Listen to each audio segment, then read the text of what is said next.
दोस्तों, मध्य प्रदेश और छत्तीसगढ़ का चुनाव दिलचस्प इसलिए नहीं हो रहा है कि वहाँ चुनाव हो रहा है। दिलचस्प इसलिए बनता जा रहा है कि वहाँ ईडी, आईटी और सीबीआई के ऑफिसेस खुल रहे हैं। ऐसा कहना है कांग्रेस के जो पूर्व मुख्यमंत्री हैं दिग्विजय सिंह साहब, उनका कहना है। उनका कहना है कि भारतीय जनता पार्टी जब सीधे तरीके से चुनाव नहीं जीत रही है तो छत्तीसगढ़ के अंदर तो सरकार के ऊपर यानी कि सरकार के मंत्रियों पर, और मध्य प्रदेश में चूंकि कांग्रेस की सरकार नहीं है तो वहां विपक्षी लोगों पर ईडी वगैरह के माध्यम से छापे लगवाकर चुनाव जीतने की कोशिश कर रही है।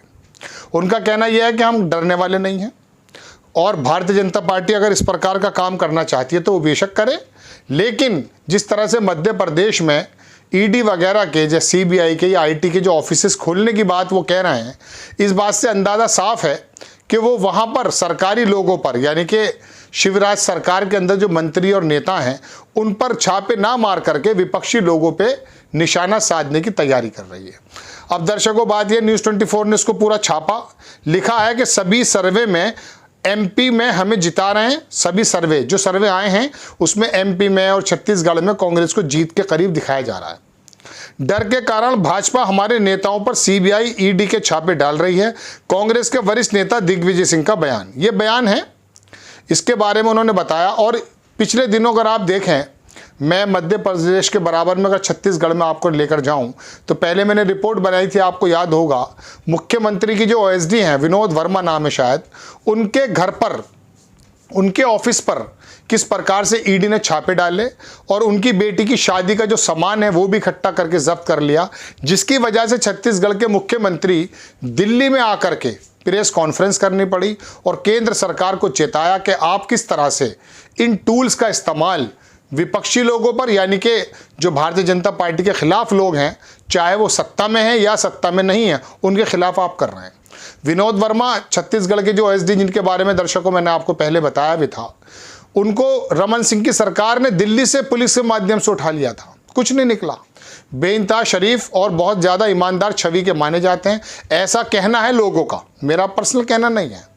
तो दर्शकों, बात यह है कि आप मुख्यमंत्री के ओएसडी पर, उनके अधिकारियों पर, उनके मंत्रियों पर, वहाँ पर जहाँ पर कांग्रेस की सरकार है, इस तरह के ईडी की रेड डाल करके क्या भयभीत करना चाहते हैं, ये कहना है दिग्विजय सिंह का। अब मध्य प्रदेश जो एक, मैं कह सकता हूँ, मूंछ की लड़ाई बन गई है। अमित शाह वहाँ रोज़ाना दूसरे पांचवें दिन चले जाते हैं और शिवराज सरकार वहाँ पर योजना ला के सरकार बनाने का काम कर रही है। ऐसे समय में भोपाल में या मध्य प्रदेश में ईडी के ऑफिसेज अगर आप इसलिए खोल रहे हैं, जैसा कि दिग्विजय सिंह का कहना है कि आप विपक्षी लोगों पर मध्य प्रदेश में छापे डाल करके उन्हें भयभीत करना चाहते हैं, तो चुनाव लड़ने की ये कौन सी तरीका है? आप छोटा सा ये बयान देख सकते हैं, अगर इसके अंदर कोई कॉपीराइट का इशू ना हुआ मैं एडिटर से कहूँगा कि इसको लगा दें। लेकिन बहरहाल दिग्विजय सिंह का बड़ा आरोप, लेकिन सर्वे की बात अब जहाँ तक है तो वो मैं आपको दिखाऊँ सर्वे।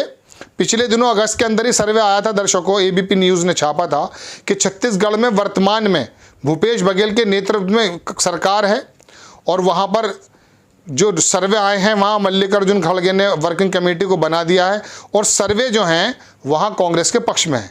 मध्य प्रदेश में भी एंटी इनकम्बेंसी बहुत ज़्यादा है और कमलनाथ की सरकार आपको सबको मालूम है पहले बन चुकी थी, लेकिन अब की बार ज़्यादा आसार हैं। ये बात अलग है कि सर्वे करने वाले जो ये तमाम सेफोलॉजिस्ट हैं और गोदी मीडिया के चैनल्स हैं, इनको कितनी तकलीफ़ होती होगी ये बात बताने में कि अगर ज़मीनी कोई स्थिति साफ़ है, जैसा कि बताया जाता कि कांग्रेस के पक्ष में हवा बह रही है या शिवराज सरकार के खिलाफ वहाँ के लोग हैं या एंटी इनकम्बेंसी उनके खिलाफ ज़्यादा है, समझ गए, तो उस समय में कांग्रेस के पक्ष की बात भी बड़े नाप तोल कर वो बताते हैं कि कांग्रेस को एज मिल रहा है। हालांकि एज तो 2018 में मिल चुका था, आपने देखा 19 में जब कमलनाथ की सरकार बनी थी, लेकिन ये जो नया तरीका आया है। अच्छा, दूसरी बात, ईडी हो, सीबीआई हो, आईटी की हो, जितनी भी रेड्स हैं, इसके बारे में मैं पहले रिपोर्ट में आपको बता चुका हूं कि ये 95% से ज़्यादा विपक्षी लोगों के घरों पर पड़ती है। अब ये समझ में नहीं आता कि जितने सत्ता पक्ष में मंत्री लोग बैठे हैं ये सारे हरिश्चंद्र के भाई हैं और विपक्ष के लोग सारे डाकू चोर हैं।